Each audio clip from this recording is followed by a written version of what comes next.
বাবা মশাই, বাবা মশাই একটা চিঠি এসেছে বাবা মশাই। কি ব্যাপার জনার্দন, তুমি এত উত্তেজিত কেন বাবা? ও কার চিঠি? আপনি বাবা মশাই রঘু ঢাকাতে। রঘু? হ্যাঁ। তা কি লিখেছে রঘু?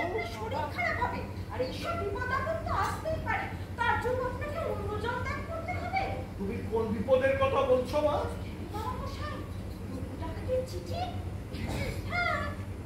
এই চিঠির কথা তুমি জানলে কি করে? কেন? আমাকে তো তিনি বললেন। কে রঘু?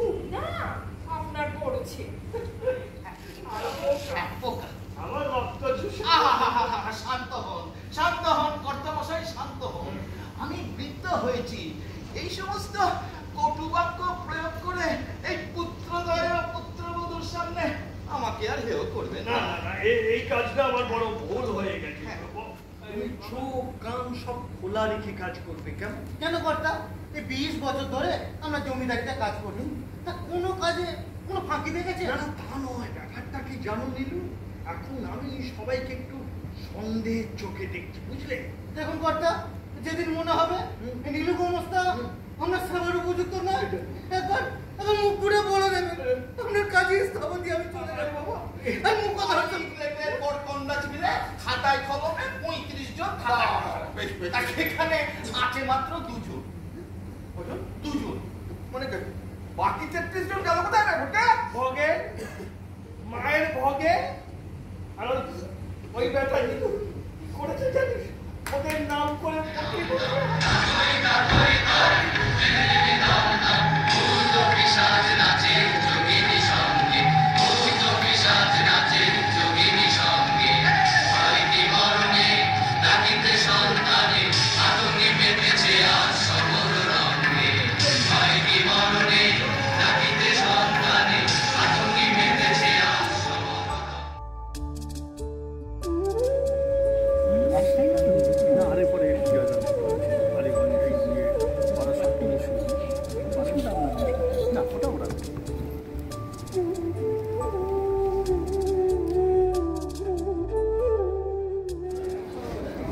আমি জয়েশ। আজকে এই বর্ষার দিনে হঠাৎ করে তপন থিয়েটারে হাজির হয়ে গেলাম শুধুমাত্র একটাই কারণে, যে রামকৃষ্ণবাবু তার দল চন্দননগর যুগের যাত্রী নিয়ে তাদের নাটক পরিবেশন করলেন রঘু ডাকাতের চিঠি। অসম্ভব ভালো কাজ করেন, আমি ওনার আগের প্রযোজনাও দেখেছি এবং সেই লোভেই বলতে পারেন ছুটে এসেছি আজকে এই নাটক দেখার জন্য।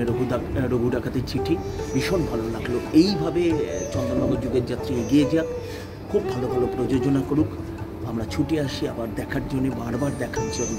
অনেক অনেক ধন্যবাদ চন্দননগর যুগের যাত্রী। নমস্কার। অনেক অনেক ধন্যবাদ। আমিও যুগের যাত্রীর পক্ষ থেকে আপনাকে জানাচ্ছি।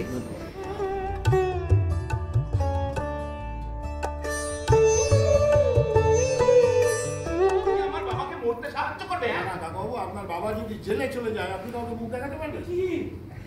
দেখুন, উনি যে দুঃসাহসিক সিদ্ধান্ত নিয়েছেন, না সরি দুঃসাহসিক বললে নাকি কম বলা, উনি যে সাংঘাতিক একটা বিচক্ষণ সিদ্ধান্ত নিয়েছেন, এর জন্য কাগজে একদম হেডলাইন হয়ে যাবে, জীবনের প্রতি বীতশ্রদ্ধ বৃদ্ধ সত্য প্রকাশ, আগামীকাল দুপুর 12টায় আত্মহত্যা। আমারও 12টা বেজে যাবে। আগে না চালু, বরং লোকে আপনাকে শ্রদ্ধায় স্মরণ করবে। ওই ক্লাস 9-এ পড়বার সময় তুই না আমাকে একটা চিরকুটে 2-4 লাইন লিখেছিলি, বুঝলি? তুই লিখেছিলি, রিক্ত আমি, শূন্য আমি, কিছুই আমার নাই, চেয়েছিলে ভালোবাসা, দিলাম ঢেলে তাই। ওই চিরকুটটা আমি তুলে রেখেছি, বুঝছিস? Come on, Kanchan, come on. Be practical. কি practical? আরে আমি আমেরিকায় চলে যাব, আর তুমি এখানে করে করে মার খাবে। ও আচ্ছা, তুই এমনি আমেরিকা চলে যা, আমি তোকে ছেড়ে দেবো। হ্যাঁ, বলবো মা, ছেড়ে দেবে ছেড়ে দেবো মানে? তুমি আমাকে আটকে না, তুই আমার সাথে আমি তোকে নাম রাখবো ভুবন মোহিনী। ও পিরিন একবারে উঠলে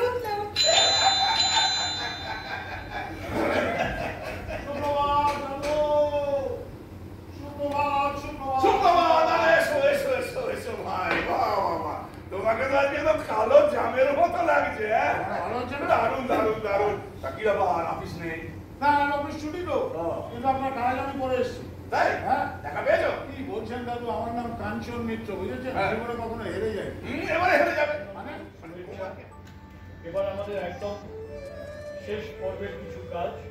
আমাদের দলের সহ সভাপতি পার্থ আমাদের আলো শিল্পী প্রথম উত্তরীয় করিয়ে দেবে ওই বিজয়দা। আমাদের এই প্রযোজনা সবাই নিয়ে যায়।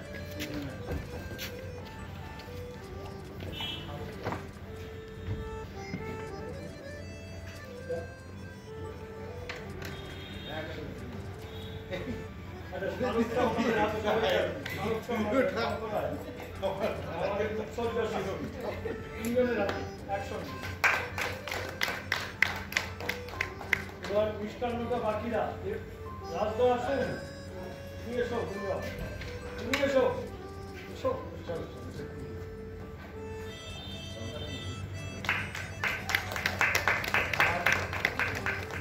যুগের যাত্রী এবারে একটি বই প্রকাশ করেছে, একটি নাটকের বই। শঙ্কর বসু ঠাকুরের 3টি নাটক আছে, এর মধ্যে 3টে ইউসেনের নাটক।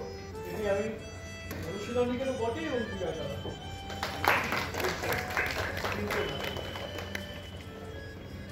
এবার বিরাজের ছোট্ট কয়েকটা কথা বলে আমি দুটো কথাই বলবো। সেটা হচ্ছে যে যুগের যাত্রী চন্দননগর 46 বছরের দল। 46 বছর ধরে যারা নিরন্তর নাট্য চর্চা করে যাচ্ছে, এরকম সংখ্যা বাংলা থিয়েটারে হাতে গোনা কয়েকটি মাত্র। তো সেই রকম একটা দল তারা যে কলকাতায় এসেও তাদের নাটকটা দেখানোর মতো একটা উদ্যোগ নিল এবং একই সাথে আমাদের সেই উদ্যোগের শরিক করে তুলল, তার জন্য চন্দননগর যুগের যাত্রীর কাছে আমাদের সশ্রদ্ধ প্রণাম, ভালোবাসা, প্রীতি, শুভেচ্ছা। এটুকু কথা দিলাম। খুব অল্প কটা মানুষ, তাদের সামনে এবং তোমাদের সাক্ষী রেখে, সকলের সাক্ষী রেখে আমাদের ক্ষুদ্র অস্তিত্ব দিয়ে যতটুকু পারব সারাক্ষণ যুগের যাত্রীর এই চলার সাথে আমরাও শরীর খবর পাশে থাকবো। ঠিক আছে, সবাইকে শুভরাত্রি।